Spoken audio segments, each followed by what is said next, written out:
Viewers की हाल ठीक होर सेहत तबीयत सुनाओ कैसी है। उम्मीद करना कि सब दोस्त जिन्होंने खैर खरीत नाल होणगे ते अल्लाह पाक तुहानू सब नू खुश रखे। दोस्तों अज की वीडियो जी है वो रिलेटिड है मकई दे। मकई की फसल है साडी 23 तो 24 दिन की हो गई है माशाअल्लाह।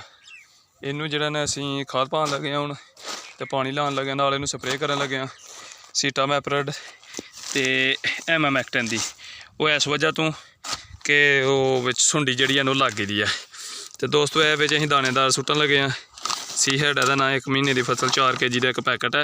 यह तुसीं जिहड़े ने सुट्टने नाल इहदे असीं यूरिया ते 6 कनाल यूरिया किया 15 किलो यूरिया किते नाल उहदे कीती है जी पोटाश जिहड़ी है ना वो तुसीं पानी है। तकरीबन तुहाडी फसल जो 1 महीने के करीब हो जाए तो इनू अच्छी तरह जिहड़ा ना मिक्स कर लेना तुसीं सारियां नू तिन्नां नू ना ताकि मिक्स हो गए आसानी दे नाल न खिलर जे। किसी भी टाट टूट दे उत्ते तप्पड़ दे उत्ते इनू पा लेना पा के तुसीं ते इनू जिहड़ा ना कर देना मिक्स कर देना। मिक्स इनू अच्छी तरह करना है। हुण साडी खाद जिहड़ी है मिक्स हो गई है। ये 3 खादां ने जी।